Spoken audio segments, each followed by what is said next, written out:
Hello, everybody. We're back with another episode. This is the third episode of the Ambitious Viewz podcast, where we talk about films, television, and stories in a very unique way, in a very unique perspective of us. All right. So I'm your host, Corrigan, and here is my other host. Yes, Blaze. Hey. So welcome back. If this is your first time checking us out, thanks for checking us out. Hopefully you'll be able to stay throughout the whole episode. If you're returning, appreciate you. You're officially Ambitious Viewz fam. And we're just gonna get right on into it, okay? So, Blaze, What's up? I hope you're ready for this or that for today. I'll stay ready.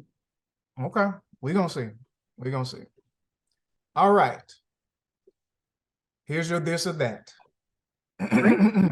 Would you rather participate in the Hunger Games or Squid Games?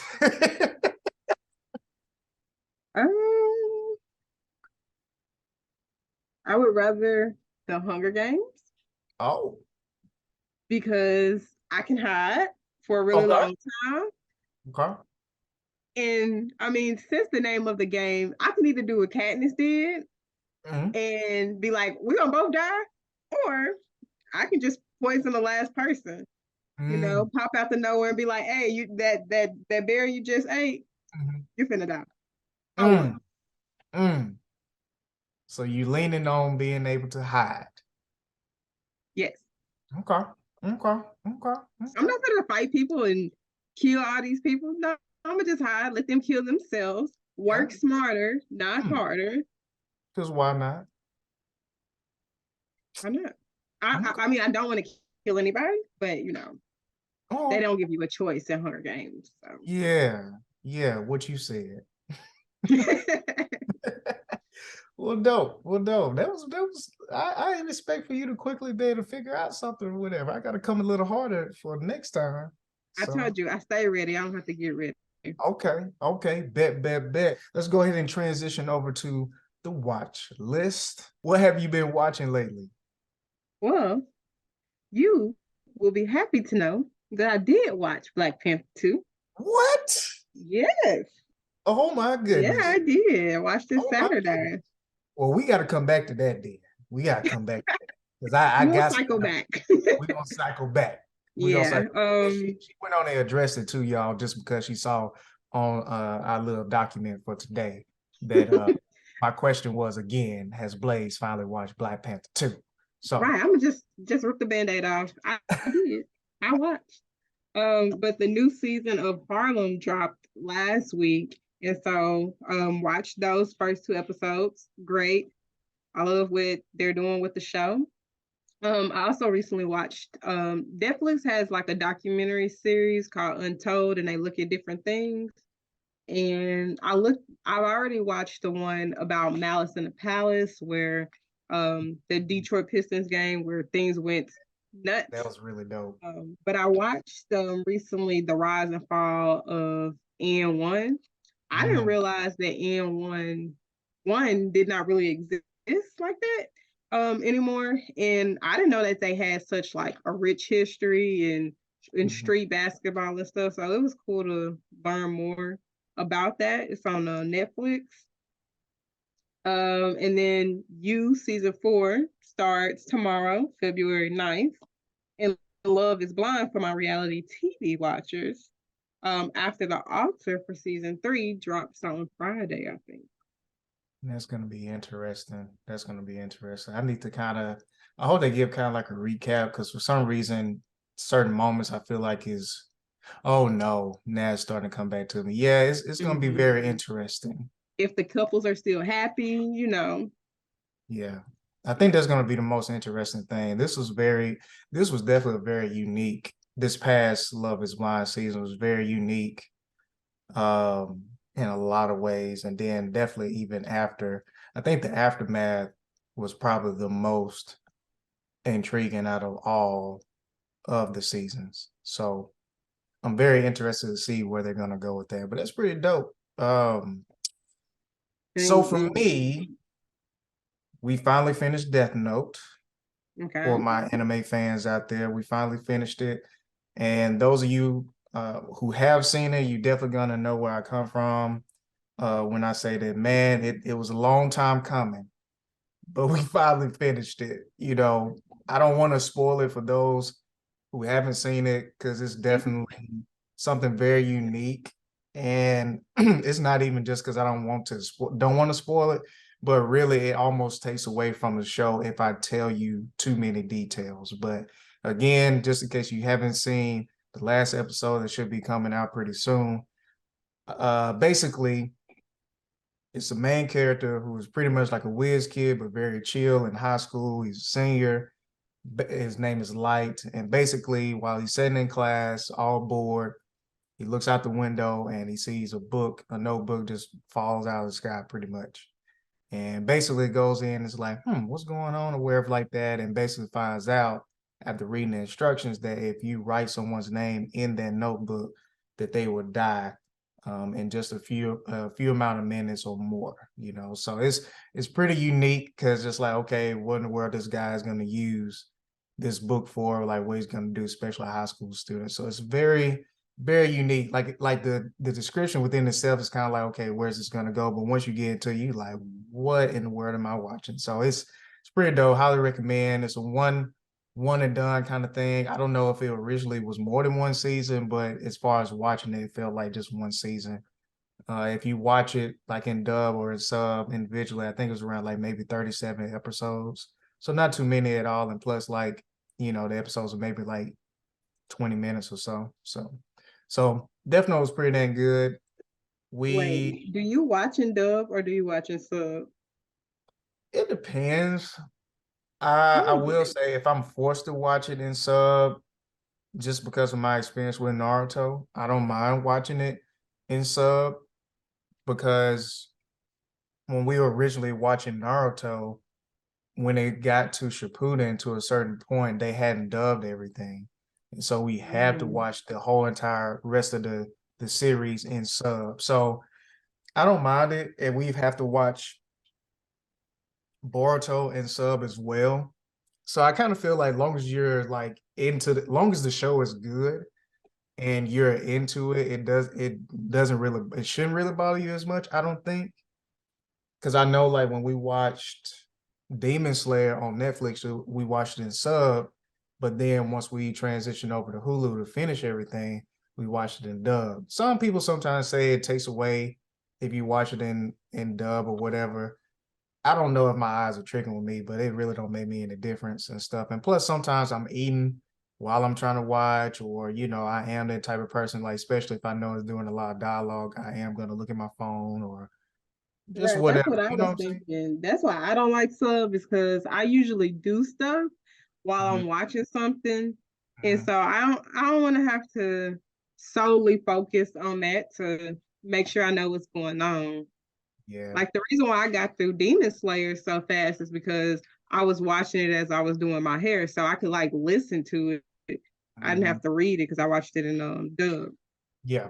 Yeah. So I mean it depends because and I think that's credit to just anime. Like the dialogue alone is so intriguing Mm-hmm. at times to where it's just like sometimes you can look down, you know, or do whatever and come back. But as long as you can at least hear it, I feel like it's pretty cool. Like honestly, I think I was thinking about Death Note. I could see Death Note being transitioned into like a or transcribed into some type of podcast. I can literally just listen to it and I feel like it would be pretty dang dope just because of the dialogue that's in it. Because it's heavy dialogue. It's not as heavy as like I feel like to a certain degree Demon Slayer can be at Yeah. times, but it's like the storytelling behind it and you just your imagination, I feel like it'd be a really cool experience.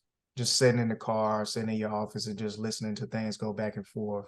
I think it would be pretty cool. So but yeah, so dub sub really doesn't matter to me. So I know some people are really picky To about me, it matters. it. Yeah, Do not recommend me an anime to watch if I have to read it. oh I won't man. watch it. Once you get into it, especially like not well, I would say this, especially for well, it seems like they dubbed Demon Slayer pretty fast. I feel like now since you're into Demon Slayer, I can see you being willing to watch it. So I can see myself watching Demon Slayer sub only because sometimes they be doing the most, and I just be like, shut up. yeah, I'm really excited for the upcoming movie slash series. I'm hoping it's gonna keep on living up to the hype that I've been hearing a lot of people talk about the manga with without really spoiling it for me. So I'm really excited to see what's next. I've heard that pretty much these other two higher up, well, other higher up ranked demons are like almost 10 times as worse. That's another thing with Demon Slayer. These higher rank demons are like unstoppable. Do I you just hear want me? to say Tanjiro is just a kid. Like Come on now. y'all Make it can make we sense. go just where the like why did they kill off the lower rank when those the ones he needed to go after first? Bro, like I don't know. I don't know. It's gonna be very interesting. But you know, I'm looking forward to see how they go about it. I will say I feel like what I appreciate about Demon Slayer, they're very realistic with the interactions of with the villains. Yeah. Sometimes I feel like in some shows and movies they just water down the villains just enough for the heroes to win, and I appreciate them being, I feel like, more realistic, Mm-hmm. especially with the demons or wherever like that. So kudos to them storytelling wise. So because Tanjiro was toe up at the end of that dang entertainment district Yes, arc. he was. Everybody was. Yes. Everybody, like, I think everybody had gotten stabbed, cut, something by that point. Man, filet, just all the above, you know, it's crazy. But yeah, like so that's what I've seen. It's really dope that you got to see the rise and fall of AND1. That was really dope. It was really cool to kind of look back and just try to like how see how everything behind the scenes kind of came to where it be as a kid being a consumer, because I remember the video game and all this stuff like that. And Mm-hmm. definitely growing up, especially like from originally where I'm from, like street ball was a thing, you know, and one was a thing. Mm-hmm. Like, you know, hot sauce, like super popular, Professor, Escalade, all of them. So it was really dope to really see that. And I'm really enjoying the Untold series of Netflix. They're doing a Right. really good job, and I really appreciate the length of these as Yes. well.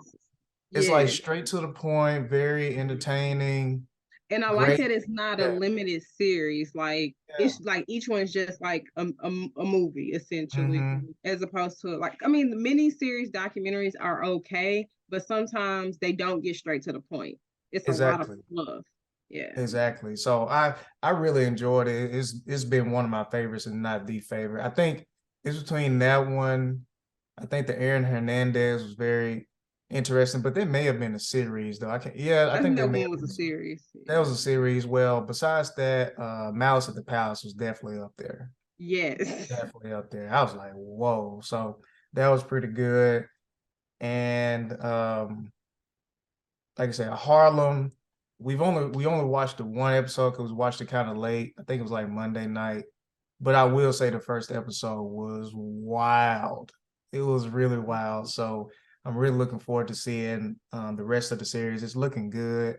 And honestly, just especially because I grew up with her, really happy for Megan Good being able to get a show like this and stuff Mm-hmm. like that, especially because she's been in the game for a very long time, pretty much since a kid, you know, Right. and because she was pretty much a little kid in the Friday movie. I don't know if you ever, for those who are Friday fans, in the first movie, she was actually one of the kids that was trying to get the ice cream or whatever like that from Big Worm. So, so if you want to go back and check that out, she's actually one of the ones to do that. So she's been in game for a while. So I'm really glad this show is out there. It's kind of refreshing, which I think I mentioned this last time. It's kind of refreshing, kind of like a different vibe, kind of like Insecure did, you know, a while back. So I'm interested to see how this goes, and all of the lead women that are in it, they bring in just a really fresh vibe to like Mm-hmm. television and series. So just happy for them. Really dope series on Amazon Prime.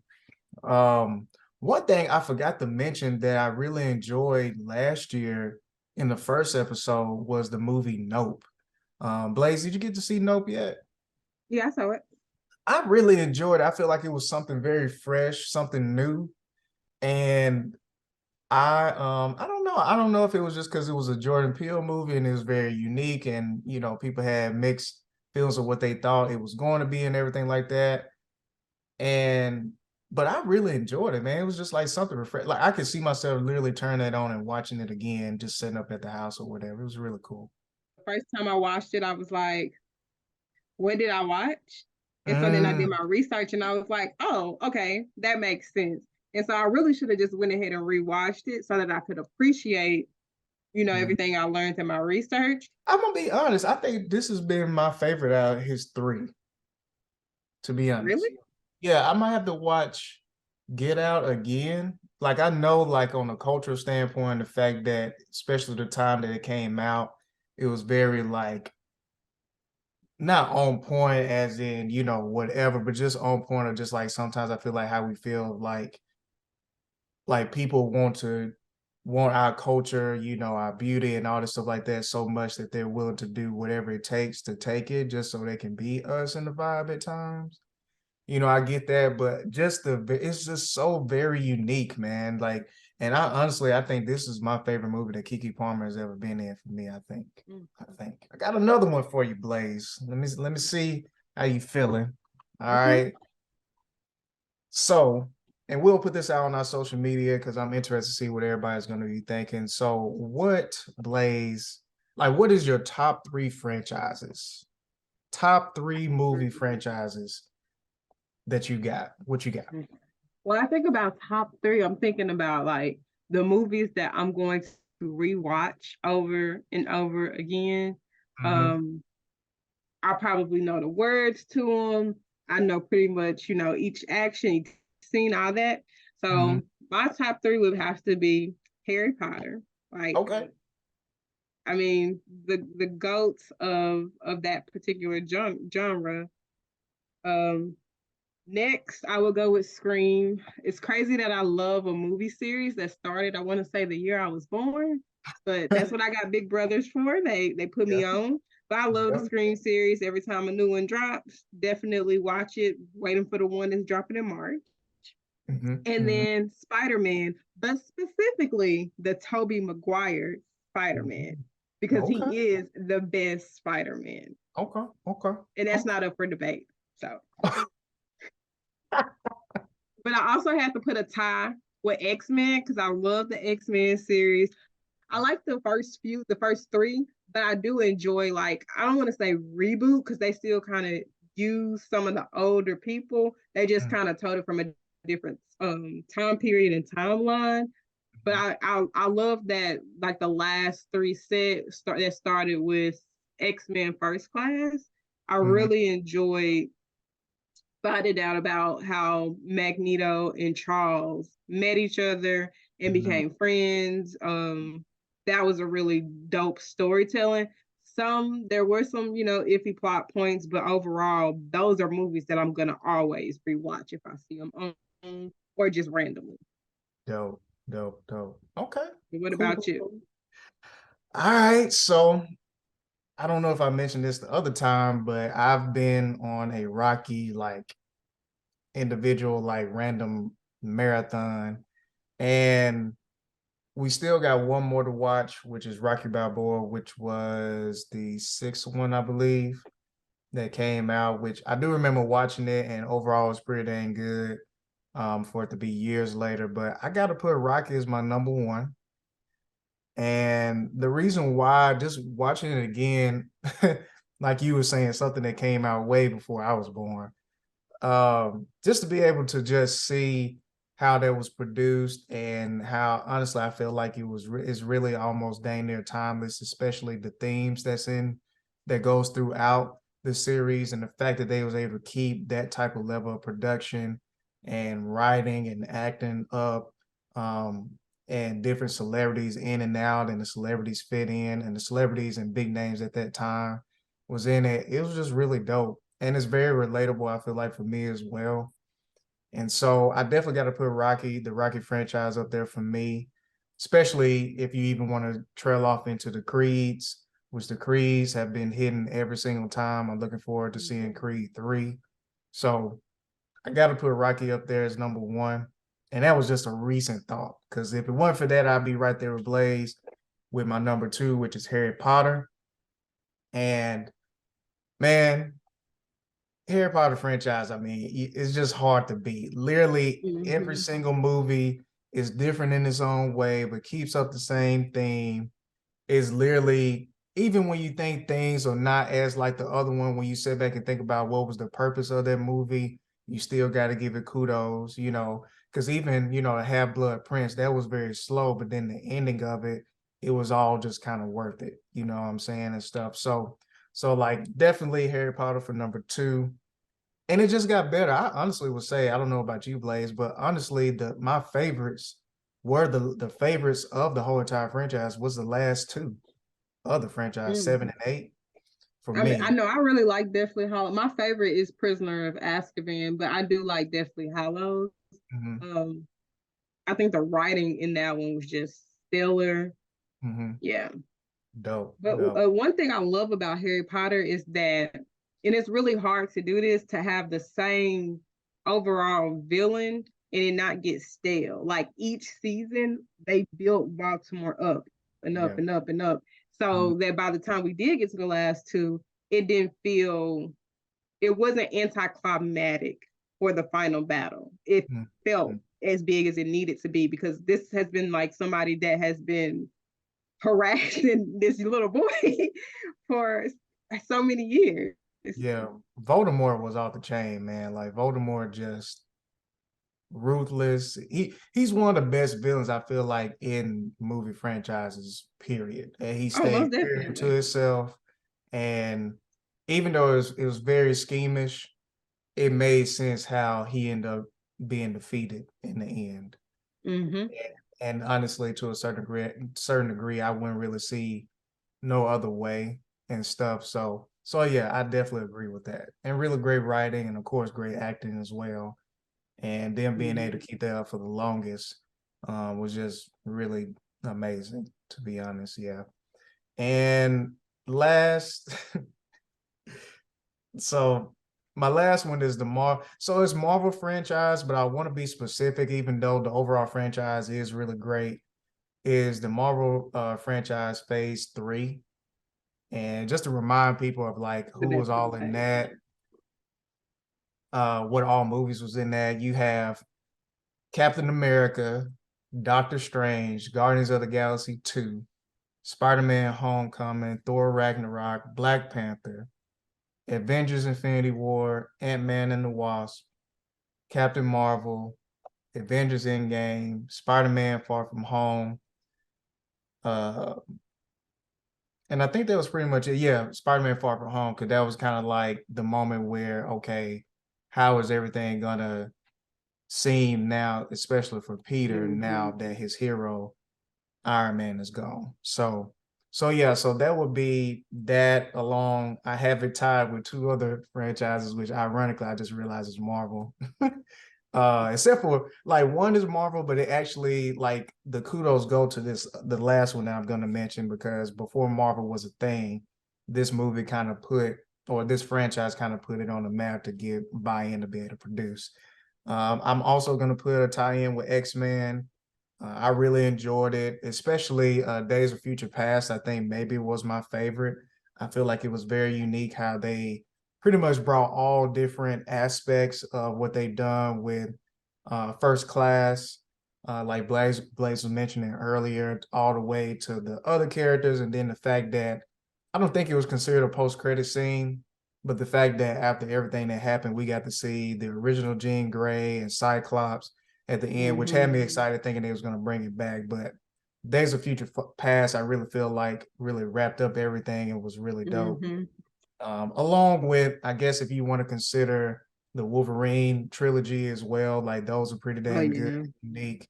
So that's up there. And then I also have that tie with Blade. So I guess it's like Marvel Phase 3 and then honorable mentions or ties between X-Men in the Blade trilogy, which Blade, honestly, possibly if it weren't for Blade, the Marvel franchise, the Marvel universe may or may not even existed, but Blade came to the rescue. All right. So Aren't they yeah, so those rebooting are it? mine. You say what? Aren't they rebooting it? Yes, but they postponed production because they're seeking, or they had to find, they already had, they're seeking, well, there was differences in creativity or whatever like that, excuse me, Mhm. with the director, so they had to find a new one. Ooh. Go ahead and put your resume in. You know, I'm gonna put this out there just because I know that this is not the way that they're going with it, I don't think. And hey, oh well. I actually had a Mhm. Blade idea at one Okay. point. Basically, I was thinking, what if, and this is, I may have been in college, in undergrad still, I don't know. But anyway, my idea was, what if there was a younger, like Blade is out and about and he's going, trying to, like, he's going to clean up, you know, some vampires that's doing whatever. And he runs into this younger guy that seems to have the same type of unique abilities as him. Like basically he's a day walker as well, but he's younger. And so basically he teams up with Blade to fight on or wherever like that. But then Blade starts dealing with complications or whatever, like medical issues or whatever, that basically ends up leading to him passing on the torch to the new Blade that moves on Mhm. forward. So I did kind of have an idea on that, but but I don't know. I mean, that I'm very interested to see. That's one of the franchises that I'm very interested to see how they're gonna pull off. I'm kind of feeling the same way, kind of like the same vibe as them doing a biopic for Michael Jackson. I feel the same way because the original Blade trilogy was so freaking good. And it's like, I guess it's kind of weird for me, even though I knew it's the first one came out maybe like super late 1990s or like early 2000. I know it ended in the early 2000s. Mhm. So it's like it don't even feel that old to me to kind of reboot, but I understand why, because there was a whole different studio at the time. Mhm. And it's a very big name, to hold the helm of a Blade. So I'm very interested to see. But yeah, I don't think they want my little thoughts to help out You or never whatever. know. You never know. But Hollywood sure does love to reboot some stuff because they got some stuff they're working on now to reboot.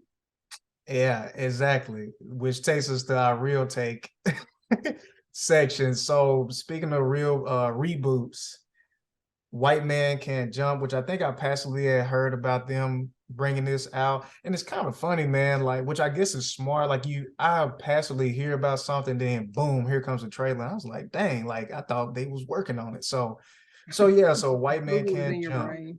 You said what? Google is in your brain. Right, man. So White Man Can't Jump is a new reboot that's coming out. And honestly, I'm not even gonna lie, the trailer looks pretty dang good. I think they did some really good casting. So I'm very interested to see how it's gonna go. I am kind of interested in seeing it. And so we'll see. And I'll tell you like some of the cast that's in it. So like you Jack Harlow. have, yeah, yeah, yeah, yeah. You have like Jake I think Harlow. Tiana Taylor is supposed to be in it. Yes, yes. And And what's his name? Zakoya? Is that how you say his name? yeah, possibly Walls. And see, I Yeah, remember him in he was Power, in and he was Power. pretty good in Power. So I'm interested to see how that's gonna go. So they have a really, really dope cast with this. So I feel like it'll be dope. I feel like it'd be a dope, be dope. And the other reboot that I'm just not reading now, it's not even a reboot, is The Exorcist. So apparently, Blaze is actually a sequel.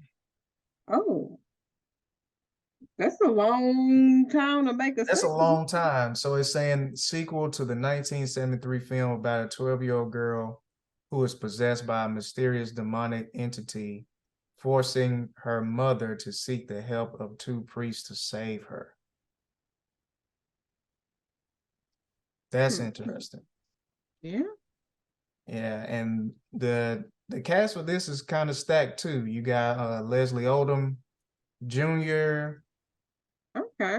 He seemed like I saw somebody else, but I know Leslie Odom Jr. is somebody that I'm pretty familiar with. I don't know if I know too many others at the moment, but at least him. So yeah, so I think that may be coming out this year, possibly. Yeah, it's supposed to be coming out this I year. It think in already has. It's October, gonna be right? about 2 hours. What'd you say?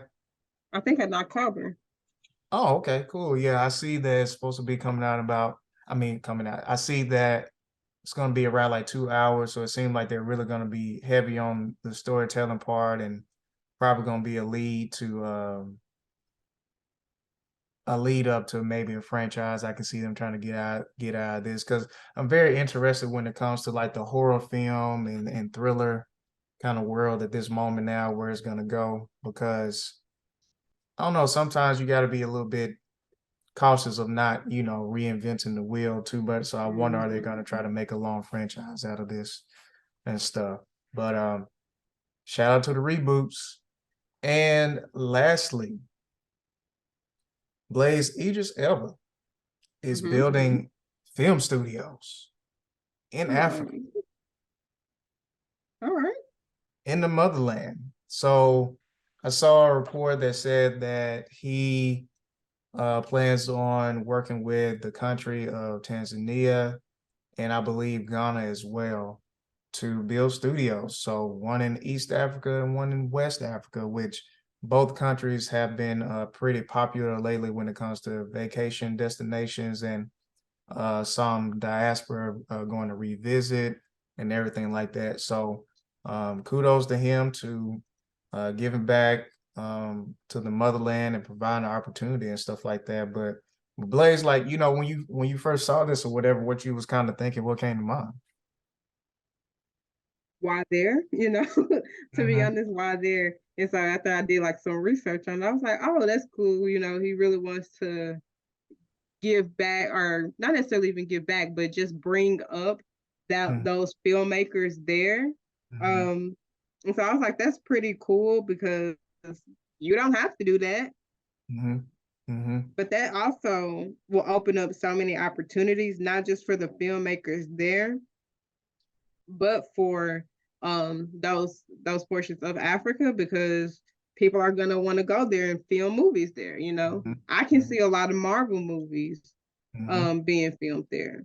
Yeah. Yeah, definitely, definitely. I'm very interested and excited as well. I'm just really happy to see us being able to reconnect back to our roots and connect. I mean, Mm-hmm. shoot, it's a reason why Netflix is creating a whole bunch of movies and series out of Africa because Mm-hmm. it's really growing and there's a lot of talent there. I follow a lot of YouTubers and creatives out of Africa, especially between Nigeria and Kenya and Tanzania and Ghana Mm-hmm. as well, especially Guatemala and Teo. And so I'm really excited. I'm happy that this is happening and like you said, this can only grow from there when it comes to helping out with exposure and great opportunities too. So Right. so yeah, And so I I'm mean, really like you said too, with Netflix, having so much from Africa, they got the what's it called, Young and African reality mhm. show, Blood and Water, the Yeah. Nigerian Queen, like all those different things. Like honestly, Idris could strike a deal with Netflix, and all of that stuff can be produced through there. So Yeah. Definitely, that's good definitely. for him. Definitely, definitely. And us just diaspora all around the world, we always kind of looking for a place that we feel like we belong and everything like that. And I mean, Hmm. who knows? I mean, hey, as a especially independent filmmaker, man, I'm having a hard time producing or affording things here. You may want to go over there and work with people over there. So I'm very interested to see how this kind of unfolds in the future, but definitely great news to hear about and stuff Hmm. like that. So, but other than that, I think that's it for today, Blaze. That's it. That's it. That's That is it. it. Well, cool. Once again, Thank you all for tuning in to another episode of the Ambitious Viewz podcast. Please keep on sharing. Please keep on listening in. And please let us know what you think about these episodes. And please always feel free to let us know what you would want us to talk about. You know, we definitely want to make sure that we're engaging when it comes to different topics and stuff like that. And we want to know what other things are going on out there that we may or may not have mentioned. So until next time, y'all take it easy.